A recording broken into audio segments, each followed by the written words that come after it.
after weeks of viral videos from a young man YouTuber who was literally creeping around daycares by himself, making claims about fraud that were not there. And then the vice president and the FBI director were retweeting these videos without even verifying if they were true. So we're not accusing people of being xenophobic and racist. They are being xenophobic and racist, including the President of the United States. And I want to say, for one, that I stand with the Somali and the immigrant community standing here today. Mr. Hudson, are you just hearing from Republicans on this, or are Democrat constituents like, oh my God, I'm struggling to put my kids in school, struggling to make ends meet, and my tax dollars are being robbed by people, and then they're sending it all over the place, and this is complete fraud. What is going on, and why hasn't anything been done about it? I'll give you a personal example. So my family, my in-laws in particular, are politically diverse. A lot of them vote for Democrats, and they're fairly apolitical. They're not like me, all plugged in. And so I kind of use them as a bellwether for what the people are thinking. Across the board, everybody is upset about this fraud. And I'm guessing when you guys bring this up, whether it's to the Waltz administration, whether it's to the AG, the number one thing that comes back at you is you're a racist, you're a white supremacist, or you're an Islamophobe. As we've seen Governor Waltz now trying to answer for these questions, he's doing it at the national level. Do you guys hear the same thing at the state level as well? Yes, absolutely. They always pivot to the divisive, as I stated in my opening statement, it's diversion, right? We're going to talk about personalities. We're going to talk about partisan politics. We're going to find some way to get people yelling at each other rather than looking at the problem. Or, like you've heard my colleagues do on this panel, it's Donald Trump, baby. Yep. It's all about Donald Trump, right? The old pivot. We're not going to talk about what's going on in Somalia and not going to talk about what's going on in Minnesota with this massive fraud scandal. We're going to talk about Donald Trump. With my remaining seconds, can we play the video I have, Mr. Chairman? horta aad iyo aadaan ugu faraxsanahay in maanta safari aan soo gaarnay sida dadka badan ay u og yihiin ciyaalkeena yaryar ilaa iyo number la eg 20 milyan oo ciyaal iskooley waxay cuntadooda ka helaan iskoolka kaliya marka waxaan fursad u helnay in aan sharci soo gudbino oo la dhahayo Meals Act oo u fududeynayo in waqtigaanay pandemic aan ku jirno oo dhalinyarada iskoolka aynan joogin oo guryahooda ay joogaan aynan gaajoonin oo familkoodi wili ay fursad u helaan in cunto ay helaan oo meelo qaarkood laga qaybinayo ay cuntada ka soo qaadan karaan marka aadaan ugu mahadcelinayaa safari in ay tahay meelaha sayti oo diyaarinooyo cunto maalin kasto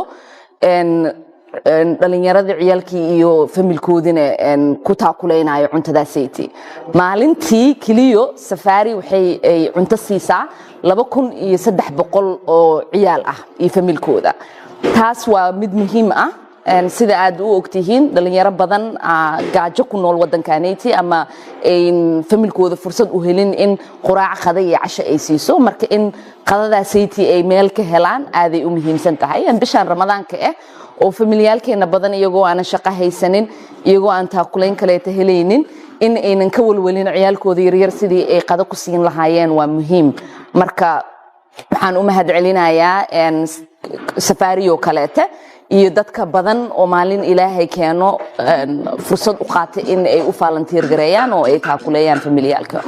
One thing that is so alarming is the reporting that many of these fraudulent companies are then donating the stolen money back to the same Democrats that are protecting them and advocate for these very programs. Is that correct, Mr. Hudson? I would agree with that statement.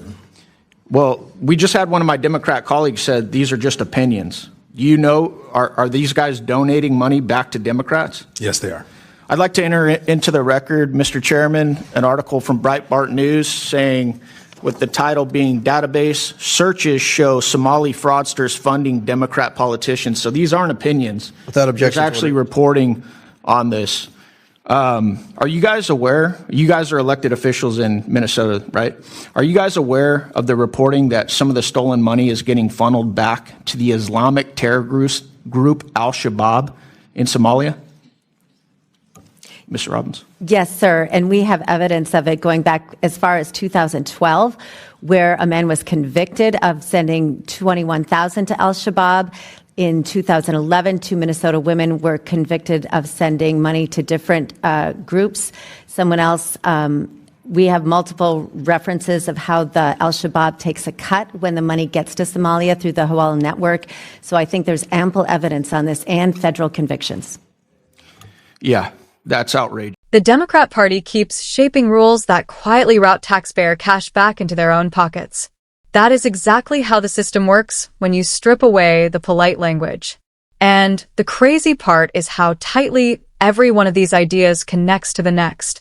I say crazy because either you laugh at it or you let the anger eat you alive. Maybe that frustration will eventually send voters storming back to the booths in 2026 because those midterms are going to be something worth watching. This whole breakdown comes from a Breitbart report mentioned by Eli Crane and originally from a post by Cam Higby. Nearly 80% of all publicly listed campaign money in Washington during 2025 from people marked with child care as their job went to Somali port of Seattle Commissioner Hamadi Mohammed, which means that tax money moves out the front door and quietly finds its way back into Democrat accounts. We've already seen this pattern with USAID. We have watched it with funding to Ukraine. We have witnessed it with COVID relief dollars meant for struggling citizens that ended up misused again and again. Democrats take advantage of this setup every time it appears in front of them. And what do they say when someone exposes it? Melanie Stansberry spells it out. You are a wicked, cruel racist for pointing to the obvious. So clearly, there must be some mental trick behind it, right? Some way they convince themselves it makes sense. This is the method. They act like all this dishonest cash moving around serves a higher purpose and that you are the villain for pointing out the rot. You spot the theft, and somehow you become the threat. Their entire shield is calling it charity so they can pretend they are helping. Sure, tell yourself that. There used to be a real melting pot idea in America, and it worked well for a huge stretch of time. Especially in the Ellis Island era from the 1840s up through the First World War, millions came from Ireland, Italy, Central Europe, and the Nordics. They arrived, learned English, kept parts of their homeland culture, shared their food, and blended into a larger American identity. You still see this in many Latino neighborhoods today, but that process is breaking down in other areas. We've entered a salad bowl phase, where groups stay locked inside separate bubbles, refusing to absorb even the core values that let them live freely here. And this refusal grows in deep blue regions, especially in cases like the Somali daycare scam. Assimilation stops happening. Democrats defend it for 2 reasons: easy money for them and a fake moral high ground where they pretend to save the world. Their largest lie is labeling themselves pro-charity when all the money comes from taxpayers. No. True charity comes from individuals helping neighbors, churches, and community groups, the kind that 501c3s are built on, not from fake programs Eli Crane just called out. Not from networks that magically redirect public cash to powerful people. That is not charity.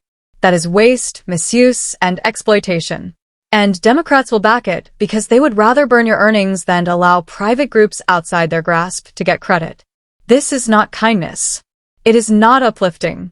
It does nothing for people in Minnesota or Washington state. And now that state is showing the same fractures.